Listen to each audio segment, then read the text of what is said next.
Russian history 120 minute میں ہوں سیدہ بشرا، اور آج کا ہمارا ٹاپک ہے زار نکولس دوم کا دور۔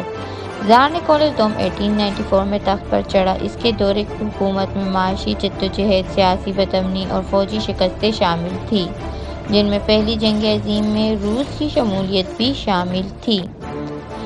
روس کے زار نکولس دوم ایک بادشاہ کی ناقابل تردید ناکامی تھی، تاہم ان کا زیادہ تر انتقال ان کی تعلیم کی کمی اور زبردست مشیروں کے جمع ہونے کی وجہ سے ہوا، جس نے اس کی کمزور ذہنی اور جذباتی خصوصیات کو جوڑ دیا۔ غیر معدم اطمینان، علاقے کے نقصانات اور دو جنگوں میں بڑے پیمانے پر ہلاکتوں نے 12 مارچ 1917 کو فروری کے انقلاب کو جنم دیا۔ زار نکولس دوم مؤثر طریقے سے حکومت کرنے سے قاصر تھا۔ اس نے ناقص فیصلے کیے تھے، جس کی وجہ سے حکومت کے ساتھ تعلقات خراب ہوئے اور عام شہریوں اور فوجیوں کو مشکلات میں اضافہ ہوا۔ نکولس دوم نے اپنے پاس موجود مطلق اقتدار میں کسی قسم کی کمی کو قبول کرنے سے انکار کر دیا۔